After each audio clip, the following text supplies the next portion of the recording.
할렐루야. 오늘 우리가 함께 나눌 말씀의 제목은 중요한 건 그게 아니야. 중요한 건 그게 아니야입니다. 오늘 우리가 함께 읽었던 본문의 말씀은요, 너무나도 우리가 많이 말씀을 통해서 들었고 또 성경 통독할 때에도 이 말씀은 재밌는 옛날 이야기 같은 내용이라서 쉽게 와닿는 그런 내용이지요. 바로 돌아온 당자입니다. 이 본문과 함께 또 유명한 것이 있습니다. 그것은 바로 빛의 화가라고 하는 별명으로도 유명한 렘브란트라고 하는 세계적인 역사에 아주 길이 남는 훌륭한 화가가 그린 그림 한 점입니다. 오늘 바탕화면에 제가 실어봤는데요. 그것은 바로 렘브란트의 그 당자의 귀환이라고 하는 제목으로 유명한 그림입니다. 렘브란트는 개신교 신자입니다. 어머니는 천주교 신자였는데요. 아들인 렘브란트는 개신교 신자였다고 합니다. 그는 인간과 세상에 대한 시각이 아주 따뜻한 그런 사람으로 미술 전문가들은 해석을 하고 그렇게 이야기를 합니다. 그러다 보니 그런 깊은 신앙적 그 세계가 그의 작품의 세계관으로 이렇게 알려졌다고 하지요. 그는 그렇게 이제 신앙적으로 잘 살았다면은 어떻게 해야 됩니까, 여러분? 복 받아야 되잖아요. 복 받아야 되잖아요. 그런데 그는 한 점의 작품 때문에 사람들에게 이제 그 전까지만 해도 아주 잘 나가던 사람이요, 그냥 한 방에 그냥 무너져 버립니다. 그리고는 그 말년의 삶이 너무너무 비참하고 어려웠습니다.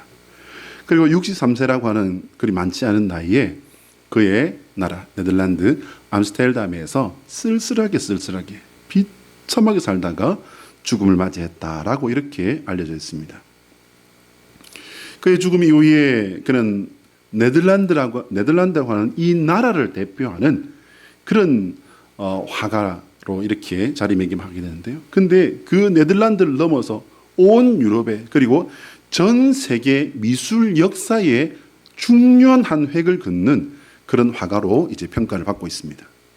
젊어서 그는 화가로서 참 잘 나가는 인기 작가였다고 합니다. 그러나 야경, 제가 말씀드린 그 한 편 작품 때문에 그의 명성은요, 하루아침에 아주 와르르 무너져 버립니다. 유명한 화가를 하루아침에 무너뜨려 버린 이 작품은요, 지금은 어떨까요, 여러분? 지금은 이 작품은요, 세계적인 작품으로 이렇게 평가를 받고 있습니다.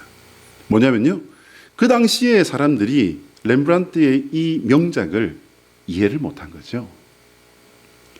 그런 이 작품 때문에 무너져버린 명성을 이제 끝까지 회복하지 못하고요, 사람들의 관심 밖으로 밀려나서 비참하게 살다가 쓸쓸하게 최후를 맞이했다. 그의 말년과 이 쓸쓸한 최후를 본다면 그는요, 여러분 어떻습니까? 세상적인 관점으로 본다면 이 렘브란트라고 하는 이 작가는 실패한 사람이잖아요. 실패한 화가잖아요. 그런데 렘브란트의 작품은 현재는요, 돈으로는 환산이 안 되는 인류의 보물로 그렇게 평가를 받고 있습니다. 오늘 설교를 준비하면서 저는 개인적으로 많은 도전을 받았는데 그 중에 하나는 그가 하루아침에 부와 명예 모든 것을 다 잃어버리고 바닥까지 떨어졌음에도 불구하고 그가 마지막까지 버리지 않은 것이 있었다라는 것입니다. 여러분 얼마나 고통스러웠겠습니까? 여러분 안 가져본 사람은 원래 그렇게 살았기 때문에 모르겠지만 최고의 자리까지 올라갔다가 최악의 자리까지 떨어진 사람은요, 그 고통을 알게 되어 있습니다. 너무나도 고통스러웠을 겁니다. 비참함이, 가난함이, 사람들의 그 냉소적인 시선들이 그런 너무나도 고통스러웠고, 심지어 이제 이 고통은 어떻게 되게 되어 있습니까, 여러분? 신앙생활 하던 사람들은요, 두 가지로 나타납니다. 더 신앙에 깊이 몰입을 하든지 아니면은 하나님 믿어도 별거 없네, 그리고는 신앙을 내팽개쳐 버리든지 둘 중에 하나입니다. 그런데 이 렘브란트라는 사람은요, 끝까지 하나님을 신뢰하고 세상과 인간을 향해 긍정적이고 따뜻한 하나님의 그 사랑의 마음으로 바라보는 그 시선을 포기하지 않았다라고 이렇게 평가를 받고 있습니다. 한번 따라할까요? 하나님의 소원은 우리가 예수 그리스도 안에서 지킬 것은 지키고 버릴 것은 버리는 성도가 되는 것이다. 시작. 하나님의 소원은 우리가 예수 그리스도 안에서 지킬 것은 지키고 버릴 것은 버리는 성도가 되는 것이다. 할렐루야. 지킬 것은 지키고 버릴 것은 버리는 성도 되시기를 축복합니다. 지킬 것은 버리고 버릴 것은 지키다가 고생하며 내 고생을 자초하는 그런 어리석은 불쌍한 삶 되지 마시기를 축복합니다. 오늘 본문은 예수님께서 예화로 말씀하신 돌아온 탕자로 이렇게 알려진 내용입니다. 유명한 이야기라 다른 설명이 필요 없을 정도로 우리는 이 본문을 통해서 많은 설교를 들었을 것입니다. 근데 오늘 본문에 나타나는 아버지의 그 심리 상태를 우리가 조금 눈여겨서 볼 필요가 있어요. 어떻습니까, 여러분? 흥분입니다. 흥분이 왜 흥분이었을까요? 아이, 요즘 같으면 또 살아있는 거 뻔히 아니까. 근데 그때는 어땠습니까, 여러분? 수천 년 전이잖아요. 죽은 줄로 안 거예요. 죽은 줄로만 알았던 이 아들이 살아 돌아온 겁니다. 죽었는지 살았는지 모르는 이 어간에, 이 시간 동안에 아버지의 마음은 어땠을까요? 고통스럽지 않았을까요? 그 고통의 내용을 조금 분석해 보면 걱정 때문에, 그리고 그가 그 삶을 다 망쳐버리고 정말 형편없는 그런 결과를 맞이하지 않을까. 그러면 그렇게 죽었다면 시신이라도 수습해 줄 수 있어야 되는데 이게 짐승이 밥이 되었는지 어느 하늘 아래에 들어 누웠는지 알 수 없는 이 사실 하나 때문에 아버지의 마음은 얼마나 고통스러웠겠습니까? 그러니 그 고통 가운데 있던 그 마음 이상으로 살아 돌아온 이 아들은 아버지에게 무엇일까요, 여러분?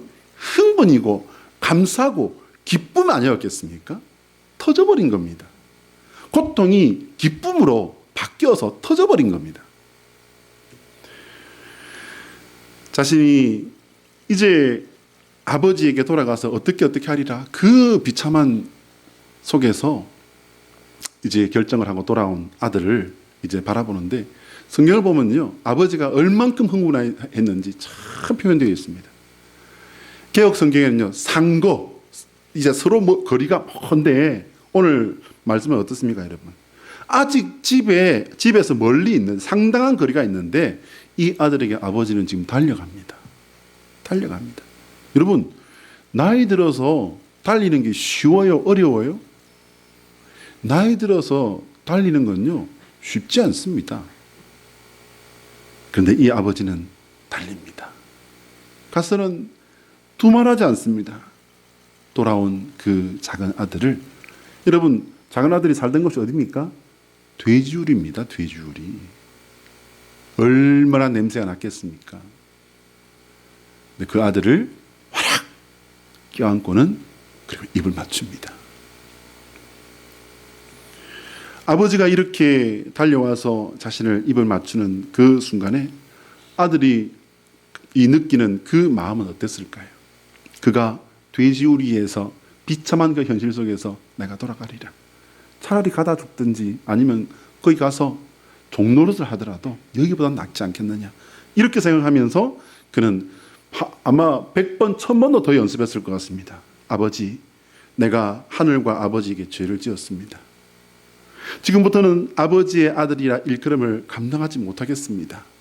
여러분, 이 말을 얼마나 되뇌이면서 정말 자기의 그 어리석은 선택과 그 삶의 결과로 이렇게 만들어져 버린 이 비참한 현실 때문에 이 아들의 마음은 또 얼마나 고통스러웠겠습니까? 좋을 리가 없잖아요. 아마 그는 집으로 돌아오는 발걸음 가운데 만감이 교차했을 겁니다. 이제 집으로 간다.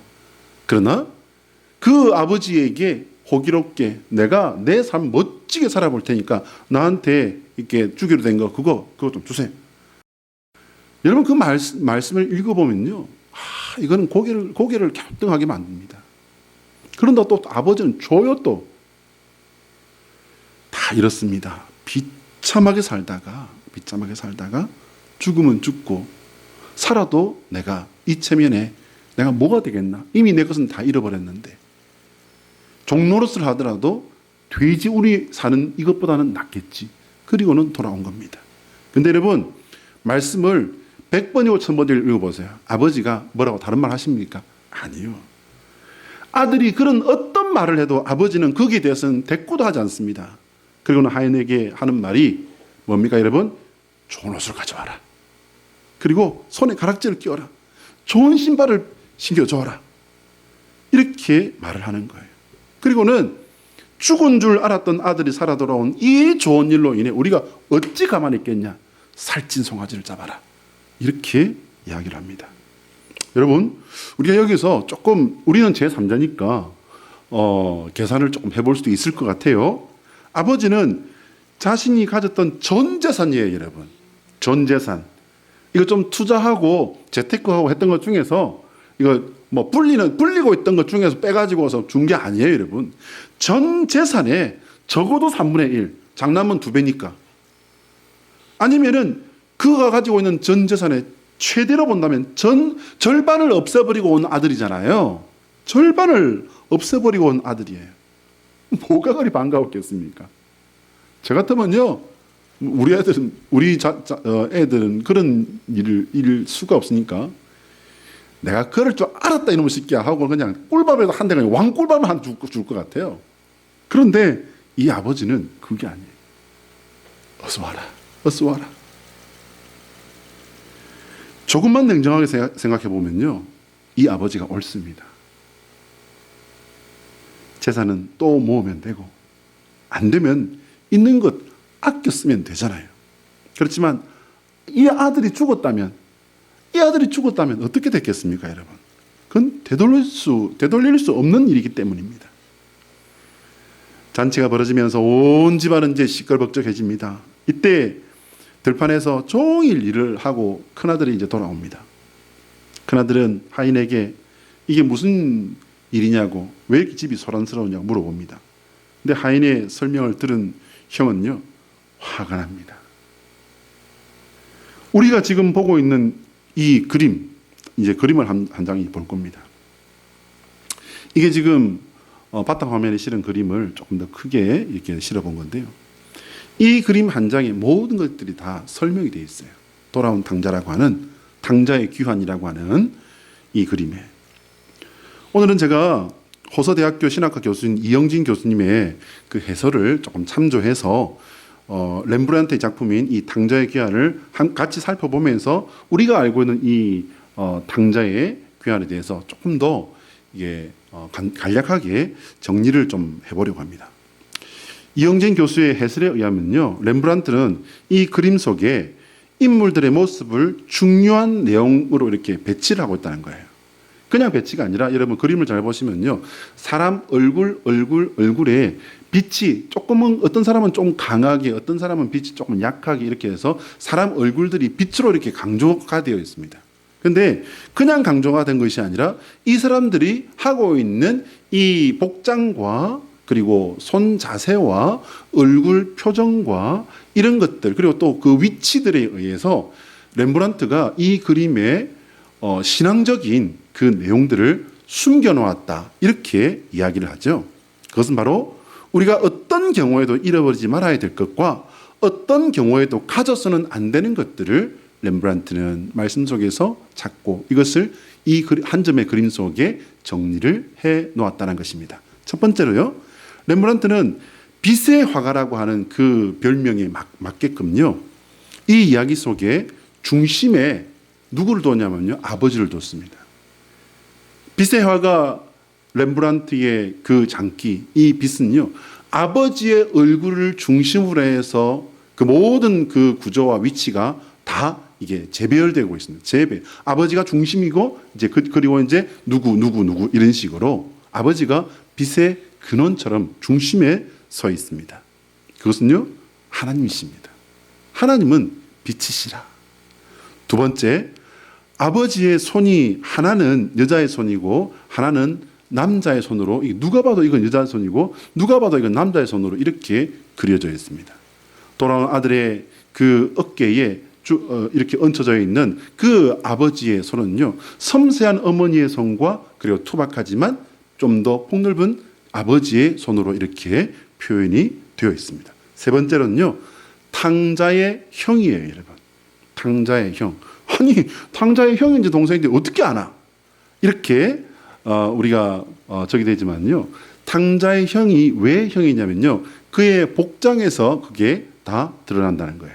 왜냐하면요, 지금 보고 있는, 내려다보고 있는 이 탕자의 형의 복장은요, 상속자의 채색옷입니다.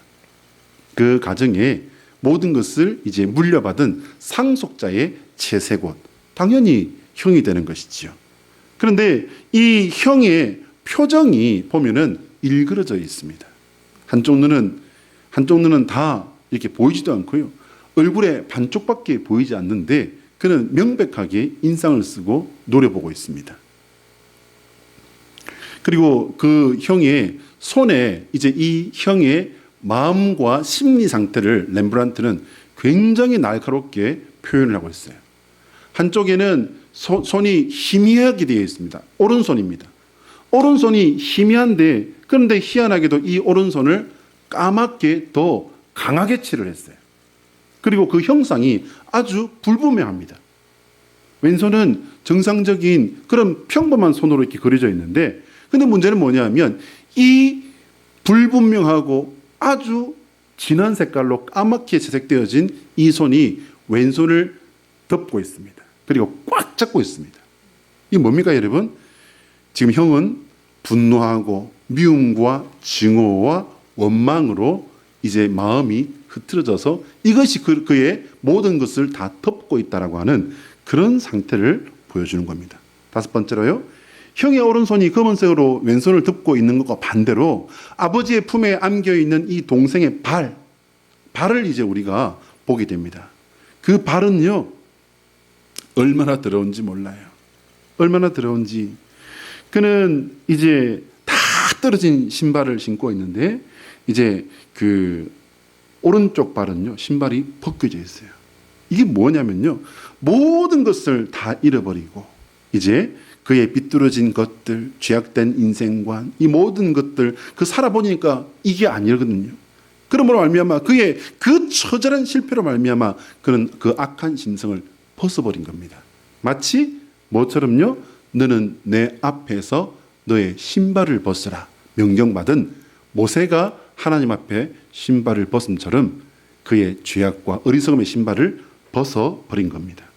근데 여기서 작가 렘브란트는요, 하나에 어울리지 않는 물건을 통해서 탕자 아들이 모든 것을 다 잃어버린 정말 형편없는, 그리고 아버지에게 큰 고통을 안겨주었던 그런 아들이었음에도 불구하고 아버지의 품에 안길 자격이 있다는 사실을 그는 한 물건을 통해서 말을 해주고 있습니다. 그게 뭐냐면요, 지금 화살표 보이시죠? 저게 뭐냐면요, 저 화살표 안에 뭐 있냐면, 잘 보이지 않으시지만 보이실지 모르겠는데요, 단도, 요만한 칼이 이렇게 옆에 탁 채워져 있습니다. 그게 뭐냐면요, 그게 신분의 표시예요.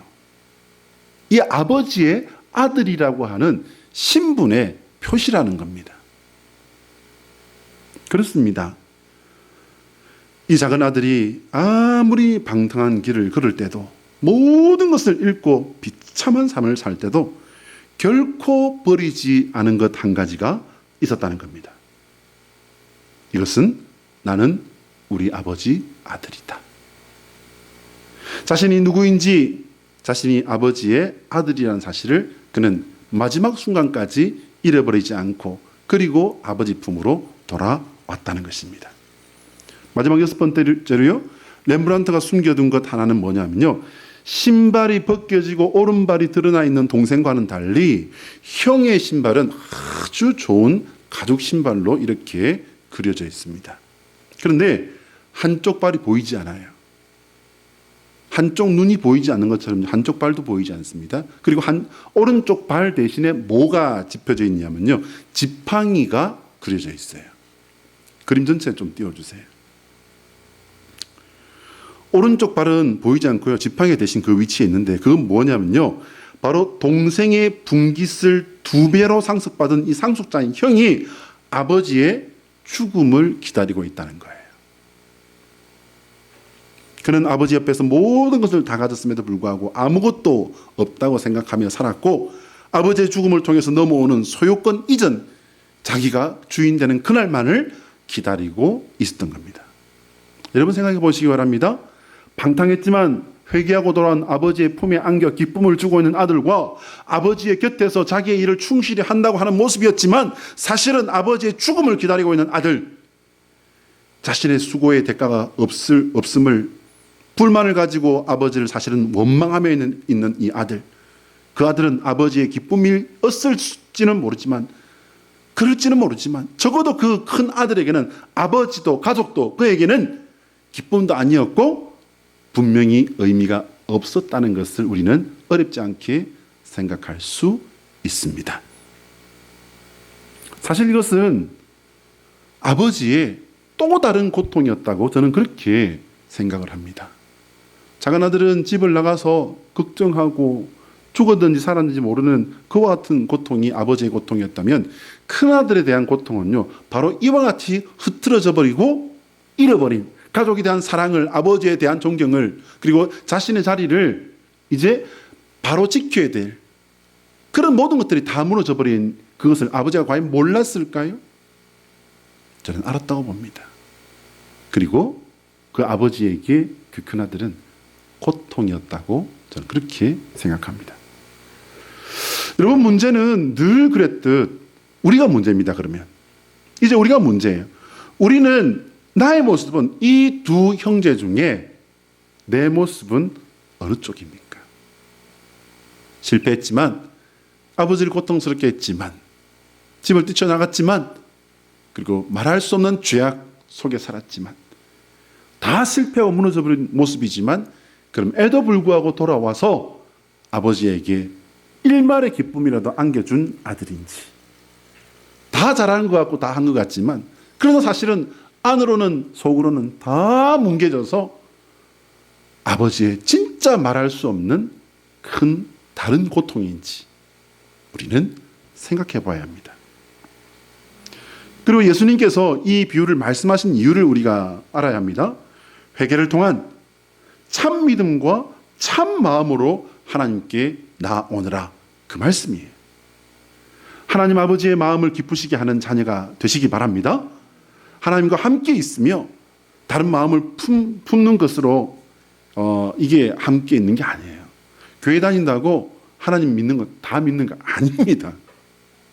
우리는 회개함으로 참 마음과 거룩한 믿음을 회복하고, 이를 통해서 생명을 지키고 하나님의 자녀의 신분을 지켜내는 하나님의 백성이 되어야 할 줄로 믿습니다. 한번 따라할까요? 예수 그리스도의 십자가는 우리가 회복하고 지켜야 할 생명과 구원의 문이다. 시작. 예수 그리스도의 십자가는 우리가 회복하고 지켜야 할 생명과 구원의 문이다. 할렐루야. 할렐루야. 사랑하는 여러분, 이거 지키시고, 이거 회복하시고, 이거 지키시고, 이 문으로 들어가고야만은 하나님의 백성 되시기를, 주님의 기쁨 되시는 자녀 되시기를 축복합니다. 다시 이제 렘브란트로 다시 돌아가서요, 이제 렘브란트를 망하게 했던 그림을 하나 보겠습니다. 이게 그 유명한 야경이에요. 야경. 야경이 야간 경치, 그걸 말하는 게 아니라요, 야간 순찰이라는 뜻이에요. 1642년에 완성된 이 작품은요, 정확한 이름은 여러분 잘 들으셔야 돼요. 좀 길어요.